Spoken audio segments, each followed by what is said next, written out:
CMP DB উত্তর দক্ষিণ বিভাগের বিশেষ অভিযানে একটি বিদেশি পিস্তল ও ৩ রাউন্ড তাজা গুলি সহ বাকলিয়া থানা হত্যা মামলা জড়িত একজন আসামিকে গ্রেফতার করা হয়।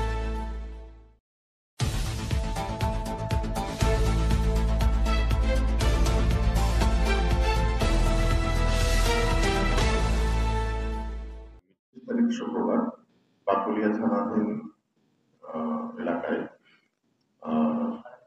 আরাকান ব্রিজ এলাকায় মাদক সংক্রান্ত বিরোধের জেরে একজন গুলিবিদ্ধ হয় এবং যার ফলশ্রুতিতে তিনি মারা যান। এটা একটা বাকলিয়া থানায় হত্যা মামলা হয় এই ঘটনার সংক্রান্তে।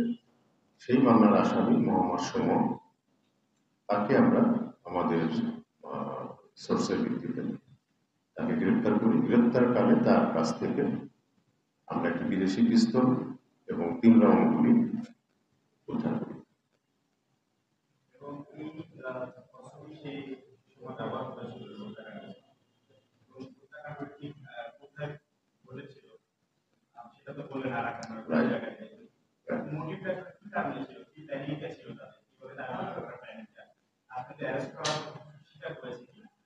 আমাদের কাছে এখন পর্যন্ত সে যেটা স্বীকার করেছে, সে তার একজন সহযোগীর নির্দেশে সে ভিকটিমকে ডাকে, একটা জায়গা থেকে ডেকে নিয়ে আসে, কথা বলার কথা বলে আনার পরে তারা দুইজনে মিলে তাকে শুট করে।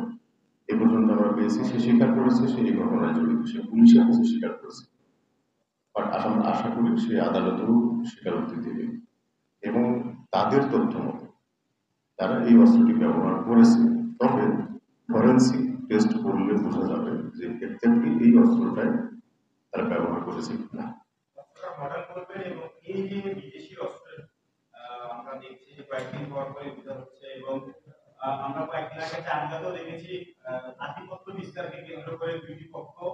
শুনে খুশি হবেন, সেখানে ম্যাক্সিমাম আসামি গ্রেপ্তার করা হয়েছে এবং আমার টিমও একজন আসামি ওই ঘটনায় গ্রেপ্তার করেছে।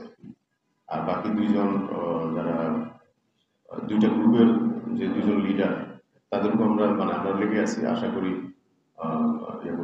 ধরতে পারবো। অস্ত্রের উৎস যেটা বললেন এটা আসলে খুবই আনআইডেন্টিফাইড।